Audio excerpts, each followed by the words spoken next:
The rain hammered against the windows of my small apartment in Seattle, mirroring the storm inside me. Osmond, a 43-year-old architect, had always considered myself a rational man, a planner, but nothing could have prepared me for the chaos that had erupted in my life. It started subtly, almost imperceptibly. My wife Meredith, a vibrant and successful marketing executive, had begun working later hours. "New campaign," she'd explain, her eyes tired but alight with ambition. I supported her, of course. We were a team, always had been since we met at a college party 20 years ago. But then came the little things I couldn't shake off. The hushed phone calls she took in the hallway, the way she flinched when I touched her unexpectedly, the new perfume I didn't recognize. I tried to dismiss my growing unease. Maybe I was just being paranoid. Maybe the pressure at work was getting to me, too. I poured myself into my latest project, designing a community center for underprivileged youth. It was my way of giving back, of finding some meaning in a world that sometimes felt increasingly hollow. One evening, Meredith claimed she had a conference dinner. "Don't wait up," she said, kissing me lightly on the cheek. The kiss felt distant. I watched her drive away, a knot tightening in my stomach. I tried to work, but the designs blurred before my eyes. I kept replaying our conversations, searching for clues, for signs I had missed.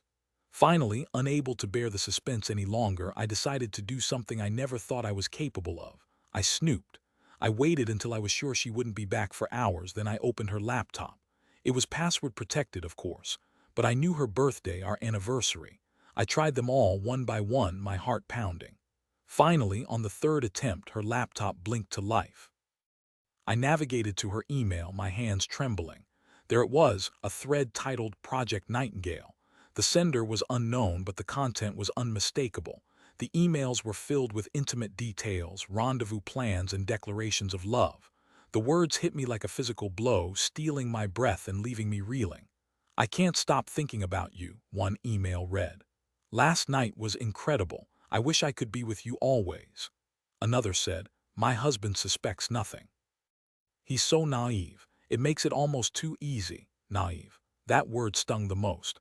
I had prided myself on being perceptive, on understanding Meredith, but I had been blind, a fool. I scrolled through the emails, each one a fresh wound. The sender was named as Lorcan. The messages painted a picture of a passionate, all-consuming affair. They had been seeing each other for months, meeting in hotels, during lunch breaks, and on business trips. I closed the laptop, my hands shaking so violently I could barely grip it. I stumbled to the living room, sinking into the sofa. The rain outside intensified, as if the heavens themselves were weeping for my shattered world.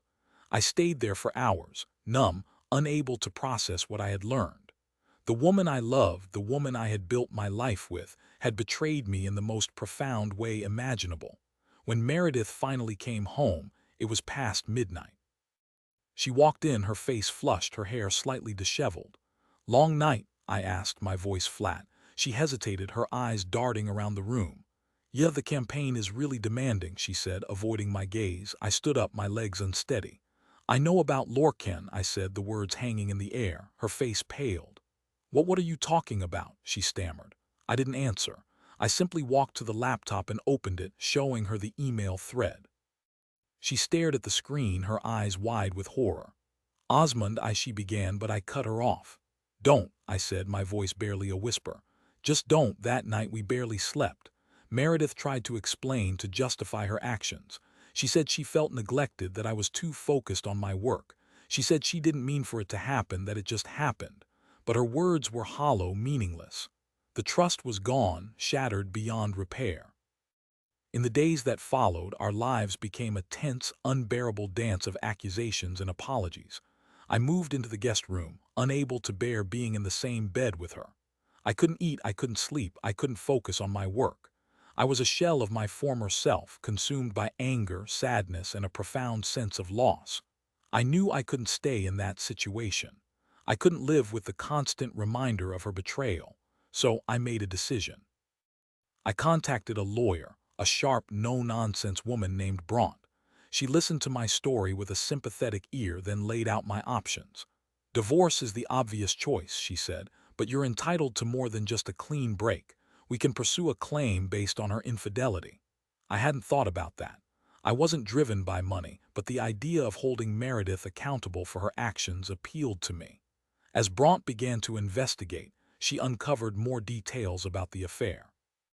Lorcan, it turned out, was a notorious womanizer, a charmer who preyed on vulnerable women.